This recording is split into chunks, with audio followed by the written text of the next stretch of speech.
नमस्ते, जय माता दी। मैं अपने चैनल सोना मोदी लोकगीत, नेहा मोदी लोकगीत दोनों पे आप लोग का स्वागत करती हूँ। एक छोटा सा सुहाग गीत, बेटा सुहाग गीत है, सुहाग गीत है। आप लोग सुनिएगा, फुल वॉच करिएगा। कमेंट बॉक्स में जरूर बताइएगा कि हमारा गीत कैसा लगा। अच्छा लगा तो हमारे चैनल को लाइक, सब्सक्राइब, शेयर, कमेंट जरूर कीजिएगा। और आप सभी से रिक्वेस्ट है कि हमारे चैनल पर जाइएगा और सुनिएगा। कमेंट बॉक्स में जरूर बताइएगा कि हमारा गीत कैसा लगा। तो चलिए आप लोग सुनिए, मैं सुनाती हूँ।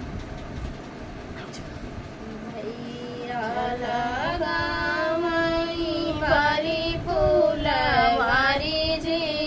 बहिनी कावन दे करई रखवारी जी बहिनी कावन दे करई रखवारी जी भैया लगाई बारी फूलवारी जी बहिनी करने दे करई रखवारी जी बहिनी कावन दे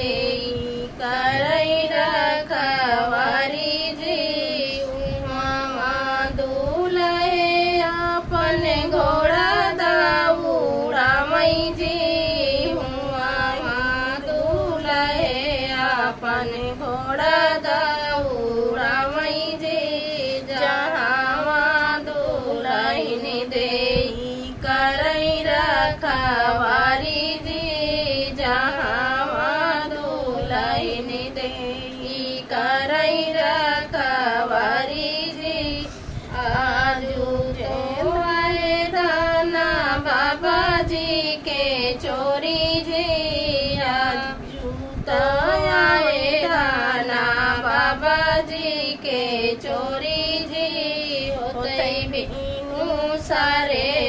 बैसाली के बाराती जी होते बिनु सारे बैसाज के बाराती जी आजू तो आए दाना भैया जी के चोरी जी आजू तो आए दाना भैया जी के चोरी जी होते बिनु सारे बैसाज के बाराती जी होते बिनु सारे बैसाज के बाराती जी होताई भोरे स्वामी साजी के बाराती जी होते बिनु सारे स्वामी त्या बाराती जी होते बिनु सारे स्वामी साजी के बाराती जी मोरे जोगे हरवा गढ़ाई आया जी मोरे जोगे हरवा गढ़ाई आया जी तोरे जोगे हरवा गढ़ाई बैधाना जी तोरे जोगे हरवा गढ़ाई बैधाना जी अपने बाबैया दहेजवा दिलायू जी अपने बाबा जी से दहेजवा दिलायू जी हमारा बाबैया स्वामी दुखिया गरीब जी हमारा बाबैया स्वामी दुखिया गरीब जी कहाँ पई है मोरे स्वामी इतना दहेज जी कहाँ पई है मोरे स्वामी इतना दहेज जी तोहरा बाबैया दाना दुखिया गरीब जी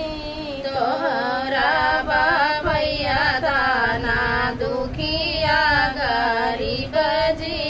काहे बारा ढूढ़ई धाना तनाया मीर जी काहे धाना ढूढ़ई बारा तनाया मीर जी तोहराया भगे स्वामी हमारा सुहाग जी तोहराया भाग स्वामी हमारा सुहाग जी जौन बार पाए स्वामी तनाया मीर जी जौन बार पाए स्वामी तनाया मीर जी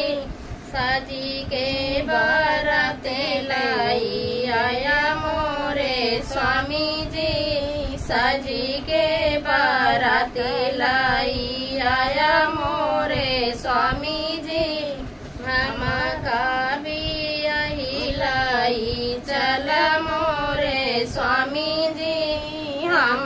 का भी यही लाई चल मोरे स्वामी जी रानी ना बनैया स्वामी बनबैनो रानी जी रानी ना बनैया स्वामी बनबैनो रानी जी हम